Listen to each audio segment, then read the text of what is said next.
오네시보르의 집에 문안해 주십시오. 에라스도는 고린도에 머물러 있고 드로비모는 앓고 있으므로 밀레도에 남겨두었습니다. 그대는 겨울이 오기 전에 서둘러 오십시오. 오블로와 부데와 리노와 글루디오와 모든 신도가 그대에게 문안합니다. 주님께서 그대와 영과 함께 하시기를 빌며 주님의 은혜가 그대와 함께 있기를 빕니다. 이 앞에 본문에서는 바울 선생님이 그렇게 말씀하십니다. 누구도 떠나고 이제 내 옆에는 누가밖에 안 남았다. 이렇게 얘기를 해요. 근데 이제 오늘 우리가 대하는 이 본문을 보면 옆에는 사람이 없어. 누가 말고는. 근데 지금 안보할 사람이 있잖아요. 안보할 사람. 그죠? 제가 지난 주간 동안에 제 동료 목회자에게서 긴 카톡, 어르신들은 잘 모를 겁니다. 이 전자 편지가 하나 왔어요. 이 전화기로 오는 편지가 있는데 그 편지에 이렇게 썼습니다. 굉장히 길게 썼더라고요. 그래서 내용인즉슨 이런 거예요. 나는 이렇게 중년을 맞이하고 싶다. 그런 얘기입니다. 그래서 친구 하나는 있었으면 좋겠다. 화려하지 않고 어떻게 하든지 간에 내 옆에 언제나 내가 전화하면 받아줄 수 있고 내가 보고 싶을 때 찾아갈 수 있는 친구 하나 있으면 좋겠다. 그래서 한참 일하다가 뭐가 띠리릭 와가지고 보니까 아마 이만큼 긴 내용의 편지가 왔어요. 그래서 제가 쭉 읽어보니까 참 좋은 글을 옮겨준 것 같아. 그래서 제가 전화를 했습니다. 그래서 뭐라 그랬느냐. 이 정 목사님이 중늙은이가 다 된 것 같아. 외로운가 보지? 그래서 저희가 다음 주에 한번 만나자 그렇게 약속을 했는데 지나고 나면서 점점 드는 생각이 뭐냐면 돈도 좋고 명예도 좋고 권력도 좋고 다 좋은데 결국 우리 곁에 사람이 좀 있어야 되겠다 그런 생각입니다. 여러분들은 주변에 사람이 있습니까?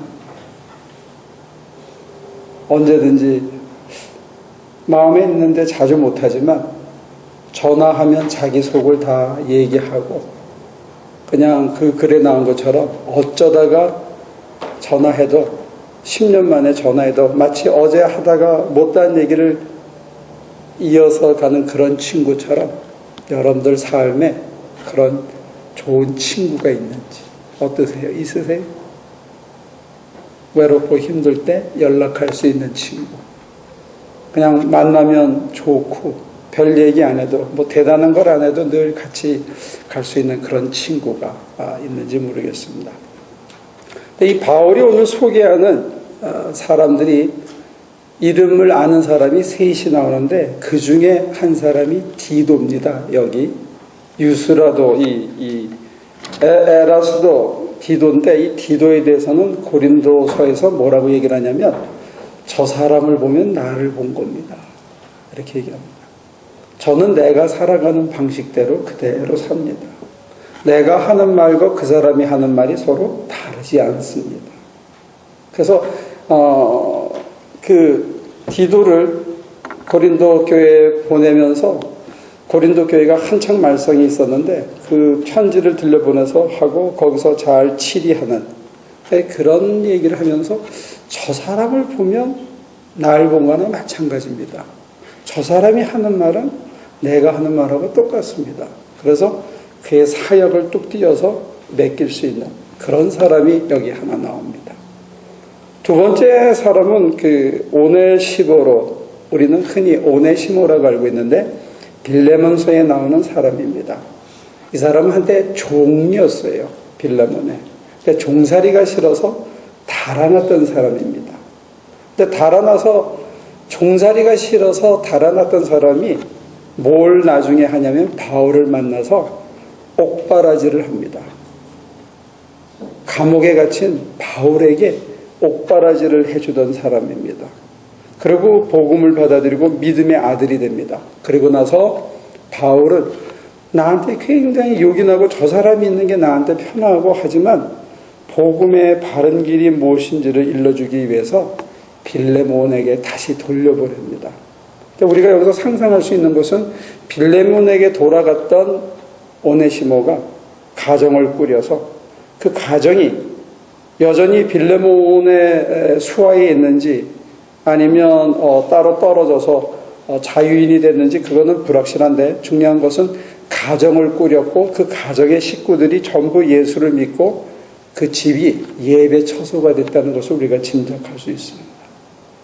그러니까 바울은 자기랑 똑같이 복음을 위해서 똑같이 헌신하고 그의 입술에 나오는 말이 바로 주님의 말씀인 디도라는 사람을 남겼고 그 다음에 나한테 진짜 필요할 때 그 사람을 정말 내가 외롭고 힘들어서 벅찰 때 그 사람이 내 곁에 있어 줘야 되는데 그 사람을 위해서 다시 바른 길을 이렇게 가르쳐 준 거죠. 그래서 그 사람이 돌아가서 이제 믿음의 가정을 꾸린 그런 사람 하나가 저의 가슴에 남아 있습니다. 그리고 세 번째 나오는 사람이 우리가 잘 아는 브르스길라와 아굴라입니다. 브르스게와 이렇게 브르스가를 영어로는 이렇게 좀 다르게 발음하더라고요. 근데 이 두 부부는 고린도에서부터 만나가지고 핍박을 받으면서 계속 같이 전도 여행을 합니다. 천막을 같이 기우면서. 이 아굴라가 천막을 깁는 사람이었어요. 그래서 바울과 같이 천막을 기우면서 계속 바울의 2차 전도 여행의 끝까지 따라다니고 그 다음에 아볼로에게 성령이 뭔지를 설명해주는 믿음의 교사가 됩니다. 그래서 여기서 우리가 짐작할 수 있는 것은 브리스길라와 아굴라가 자기 집을 가정교회를 만들어서 거기에서 믿음의 식구들을 키우는 아주 중요한 역할을 하고 있다는 것을 짐작할 수 있습니다. 자, 그러면 어떠세요? 사도 바울이 여러분들보다 사람을 많이 남겼습니까? 다 떠나고 혼자 남았습니까? 여러분들은 최소 4명은 있습니까? 여기 한 사람 더 있죠. 이 편지를 받아보는 디모데.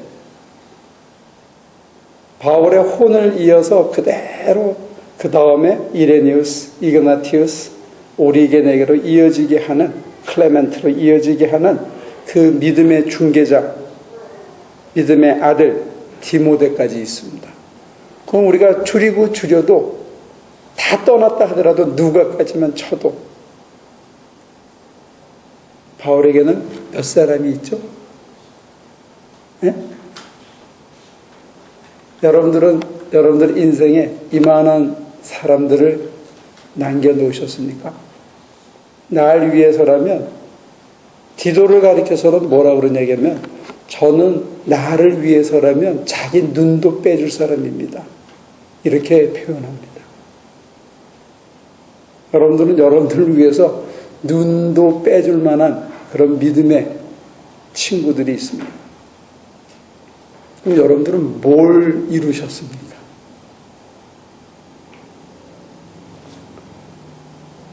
누굴 위해서 사셨습니까? 뭘 위해서 사셨습니까? 그런데 무엇이 남았습니까? 바울은 내가 예수를 위하여 내 모든 것을 분토처럼 여겼다. 그렇게 말했습니다. 나는 그리스도를 위하여 모든 것을 잃었고 모든 것을 버렸다. 그렇습니다. 저는 그리스도 한 분만 바라보고 다른 걸 다 포기했습니다. 편안한 삶도 안락한 여흥도 모든 걸 포기하고 예수만 바라보고 천막을 기우면서 죽을 고생을 했는데 처음부터 저나 여러분들처럼 뭘 추구하거나 이걸 갖겠다 내 유익을 위해서 노력하고 한 게 아니잖아요. 예수를 만난 이후에 모든 것을 스스로 포기했습니다. 뿐만 아니라 사람들이 추구하는 그 모든 것을 오물처럼 여겼습니다. 그리고 예수님만 바라보고 왔습니다. 그런데 바울에게는 뭐가 남았죠? 자기 눈이라도 해줄 수 있는 그런 사람이 남았죠. 바울이 갔던 그 길, 그 초라한 길, 그 매맞음의 길, 그 버림당함의 길을 그래도 나도 가겠다 하고 젊은 애가 그 뒤를 이어서 내 선생이신 바울이 가신 그 길 나도 이제 갑니다 하고 이 편지 들고 감격하고 주님 가신 길, 내 스승 바울이 간 길, 이제는 그 길이 내 길이구나 하고 끝까지 따라오는 디모데라는 사람이 남았습니다. 눈 빼주려는 사람이 남았습니다. 내가 간 길 그대로 따라가려는 사람이 남았습니다. 자기 직업을 다 때려접고도 자기 가정을 다 가산을 팔고도 바울이 복음을 전하는 길이라면 어디든지 따라가고 바울이 이제는 여기 남아서 이 식구들을 돌보십시오. 그러면 네, 그리고 그들 속에서 또 살면서 바울의 혼을 이어가고 주님의 혼을 이어가는 브리스길라와 아굴라가 남았습니다. 여러분들은 누굴 남겼습니까? 그죠? 복음이라는 것은 사실은 삶의 방향을 바꾸는 겁니다.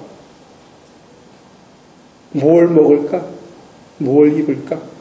어떻게 하면 사람들이 내 옆에서 나를 존경할까? 내가 사람들을 마음대로 휘저으면서 그 사람들을 이렇게 휘두를 수 있을까 하는 욕망을 추구하던 사람이 그 모든 것을 분토처럼 여기고 먼저 그의 의와 나라를 구하는 사람으로 이렇게 바꿔지는 것, 이걸 회개라 그럽니다. 삶의 방향을 바꾸는 것, 이게 회개입니다. 사는 목적을 바꾸는 것, 이게 회개입니다. 근데 만약에 여러분과 제가 교회를 다니면서도 아직도 그 삶의 방향을 바꾸지 않았다면, 인생의 목적을 재정립하지 않았다면, 사실 저와 여러분들은 교회는 다니고 직분은 가졌지만 여전히 그리스도의 사람은 아직 아닙니다.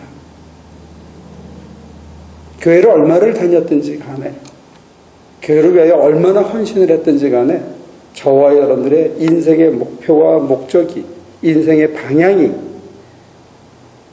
내 삶을 분토처럼 여기고 내가 주를 위해서라면 모든 것을 포기하고 이제는 내가 산 게 아니라 그리스도가 사셔서 먼저 그의 의와 나라를 위해서 내가 그게 어떤 형태든지 간에 내가 서툴더라도 따라가겠다 하고 첫 발을 내딛고 계속 가는 거, 그게 예수 믿는 사람입니다. 아니면 예수 믿는 사람이 아닌 거죠. 예수를 안 믿으면 어떻게 되느냐? 바울이 남겼던 것을 못 남기게 됩니다. 나도 저 사람처럼 저 사람이 간 길을 나도 따라가겠다 하는 제자가 안 나오게 돼 있습니다. 선배 목사님들이 많은데 제 믿음의 스승으로 모시고 싶은 사람이 외람되게도 거의 없습니다. 제 후배들이 제 동료들을 보면서 믿음의 선배로 모시고 싶어하는 사람이 거의 없습니다. 그러면 우리의 앞날은 깜깜한 겁니다. 바울은 사람을 남겼습니다. 모든 것을 포기했는데도.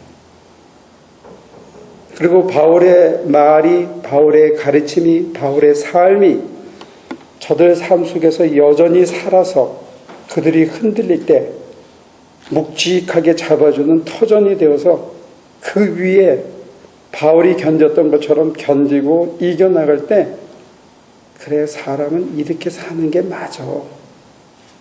내가 왜 옛날에 그렇게 살았던가. 지금 이렇게 사는 게 이게 옳아라고 얘기하는 사람들이 줄을 잇게 된다는 거예요. 많지는 않지. 바울이 기적을 일으킬 때 수없이 구름대같이 모였던 사람들이 다 떠나갔지만, 그러나 여전히 바울에게는 누가 남았어요? 눈이라도 빼줄 사람들이 남았습니다. 누가 남았어요? 나도 선생님처럼 살겠습니다 하는 사람이 남았습니다. 누가 남았어요? 당신이 주를 위해서 가는 그 길이라면 언제 떠나세요? 내일 아침에 떠납니다. 그러면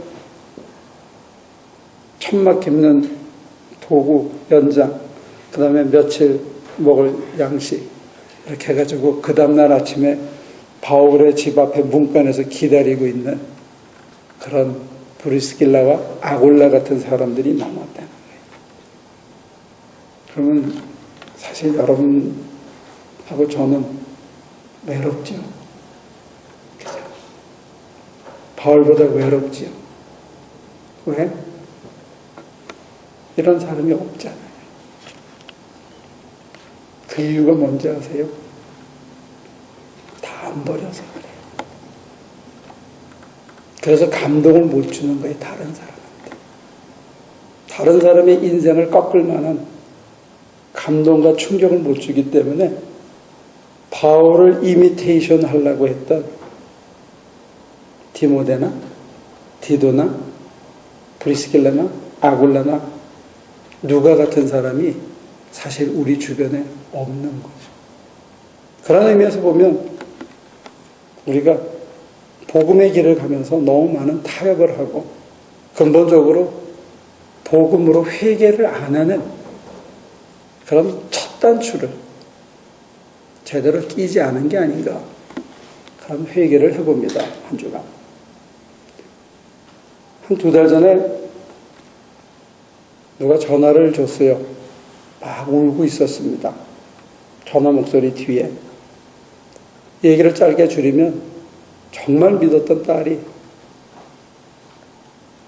학교에 아주 좋은 학교에 자기가 가고 싶었던 학교에 입학 허가서를 받고 준비하고 있어 이제 마지막 시험을 보는데 그 한 과목에서 F가 나오게 됐다는 거예요. 그리고 선생님이 그것을 치팅했다. 우리로 치면 이렇게 뭐라 그러죠? 남의 거를 이렇게 커닝 훔쳐보고 했다. 이렇게 오해를 하셔가지고 점수를 안 주고 그게 보고가 되면 아마 어드미션이 떨어지는 게 아니냐. 그래서 울면서 한참 그래요. 그래서 목사님 기도해 주세요. 그래서 네, 알겠습니다. 그리고 전화를 끊고 그날 밤에 계속 기도를 하는데 제 마음속에 예방주사라는 마음의 느낌이 왔습니다. 그래서 그 다음날 전화를 해서 천천히 하나씩 설득을 했습니다. 아이에게 뭘 물려주고 싶습니까? 그 사이에 이제 학원 선생님 누구 인포메이션이 이미 많이 들어와 있더라고요. 그래서 제가 그렇게 물어봤습니다. 아이에게 진짜 주고 싶은 게 뭡니까? 그랬더니 어떻게 결론이 대학 입학 허가서만은 아니다. 여기에 결론이 서로 이어졌어요. 그럼 뭘 주고 싶습니까? 한참 얘기 후에 그렇다면 있는 사실을 전부 그대로 학교에다가 보고하고 내가 F 받은 것을 커뮤니티 칼리지에 가서 다시 메이크업 하겠습니다. 허락해 주시겠습니까? 하는 편지를 먼저 보내라. 그렇게 처방이 나왔습니다. 그래서 한편으로는 그렇게 하고 그 어머니에게 제가 이렇게 당부했습니다. 이번 실수를 통해서 따님께서 한 가지는 분명히 배웠을지 모릅니다. 그게 뭐냐? 미국이라는 사회가 커닝하고 치팅하고 남을 속여서 갈 만큼 호락호락한 사회는 아니다. 느리더라도 한 걸음 한 걸음 가면 반드시 이길 수 있다 하는 것을 한번 우리가 가르쳐 봅시다. 그렇게 얘기를 했습니다. 예방주사 맞는 거다. 그렇게 얘기를 한 거죠. 어제 새벽기도 끝나고 식사를 하고 있는데 전화가 왔어요.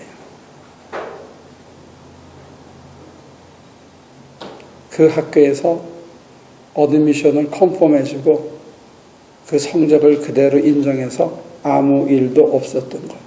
그렇게 받아줬다. 그러면서 그 어머니가 기뻐하는 게 뭐냐면 정면으로 이렇게 정직하게 가서 문제를 해결할 수 있어서 그게 참 고마웠다. 그렇게 얘기를 하더라고요. 가끔 그런 기적도 인생에 일어나야 살만하지 않겠습니까? 그죠? 감추고 가려서 적당히 없는 것처럼 해가지고 할 수 있는 수많은 길과 방법이 있었습니다. 그분에게. 근데 그 어머니로서, 그 따님으로서 이 미련한 목사가 얘기 전해주는 그 예방주사라는 것을 받아들이고 그거 하나 붙잡고 2달을 견딘다는 거는 사실은 굉장히 힘든 거죠. 근데 제가 사실은 온갖 요령을 다 피면서 온갖 불법을 다 저지르면서 제가 그런 얘기를 했다면 저도 당당치 못했을 거고 그분도 굉장히 괴로워하면서 그걸 따랐을지도 모릅니다. 가끔은 고지식하고 미련한 것도 좀 도움이 되는지도 모르겠습니다. 인생을 살면서.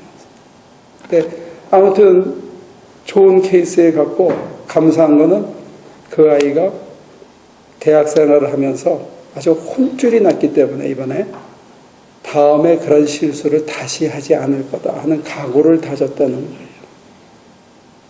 거예요.